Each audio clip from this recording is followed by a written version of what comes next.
Collecting nostalgia, the darker side of collecting. At the beginning of this article, we mentioned the sheer scale of the world of collectibles. Naturally, this poses a bit of a problem for psychologists trying to explain the phenomenon.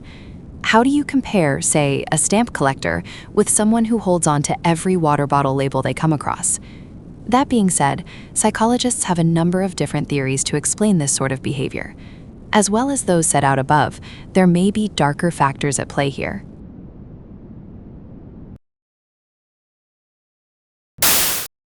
Freudian psychologists believe that collecting is a way of imposing order on the world.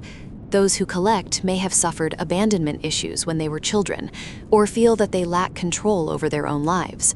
By gathering and curating objects, they can reverse that feeling somewhat.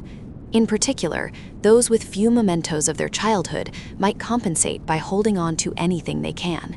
At this point, the line between collecting and hoarding becomes blurred. While many might describe the former as an addiction, it is nonetheless something done willingly. Collectors have control over their behavior, whereas hoarders do not. Their actions may be due to OCD or anxiety disorders.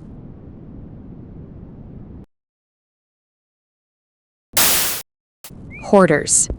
Collecting also provides an outlet for some of our more primal urges.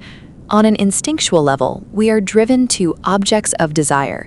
It's the reason why we fall in love. Such yearnings have been around since prehistoric times, but obviously we live very different lives to cave people. This is largely down to our longer lifespans. Biologically speaking, there shouldn't really be such a thing as middle age.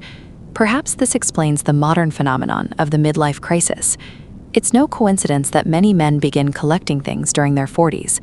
At this point in life, most have already settled down and started a family. But somewhere in their minds, there is still that longing for new things to covet and possess.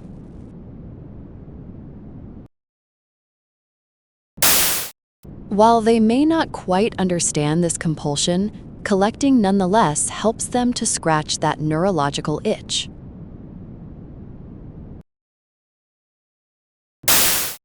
Share what you understand of this quote. Agree or disagree with your classmates. Remember to always add some new information with every intervention.